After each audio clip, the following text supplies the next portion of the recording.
मैं आपको बता दूं कि अभी DYFI एसएफआई का एक अग्निपथ योजना के खिलाफ जो प्रोटेस्ट था उसमें यहाँ पर दिल्ली पुलिस के कोई भी जवान नहीं था। हाँ, बेशक यहाँ पर केंद्रीय रिजर्व पुलिस और जो हमारे यहाँ पर से अदर पुलिसकर्मी हैं यहाँ पर मौजूद थे, लेकिन जो आयशी घोष हैं JNU के प्रेसिडेंट, उनके साथ पहले उनके साथ बदतमीजी की गई। उन्होंने बहुत रोष प्रदर्शन किया। किसने किया उनके साथ बदतमीजी? उनमें पुरुष उनके साथ थे, पुरुष जो क्या नाम पुलिसकर्मी थे, उन्होंने उनके साथ धक्का मुक्की की। लेकिन आप देखेंगे कि आप उसमें लाइव कुछ आपको करने में खुद न्यूज़ में आपको दिखेगा कि आयशी ने इसका विरोध किया और कुछ महिला जो लड़कियां थीं उनके कपड़े भी फट गए हैं।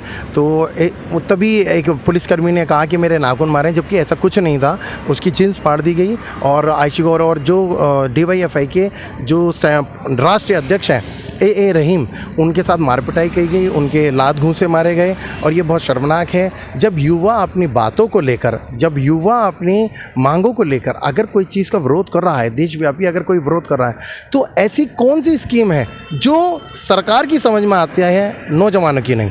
पहले जो किसानों की जो आंदोलन था, किसानों का जो कानून था वो किसानों की समझ में नहीं आ रहा था, लेकिन सरकार की समझ में आ रहा था। उसी तरह से अब ये लोग एक नई स्कीम ला रहे हैं। आप ये बताइए, अग्निपथ में 4 साल का अगर आप स्कीम लेके आए हैं तो इसका मतलब क्या है? इसका मतलब आप ये चाह रहे हैं कि जो रिटायर्ड आर्मी ऑफिसर्स हैं उनकी पेंशन ख़त्म कर दी जाए, और जो 4 लोगों में से 3 लोगों को आप अलग कर देंगे, एक को आप स्टेट गवर्नमेंट की तरफ से अपडेटेन करें। तो ये आपकी कहाँ की स्कीम है? आप तो बेरोज़गारी और बढ़ा रहे हैं, और आप इस तरह से नहीं चलेगा।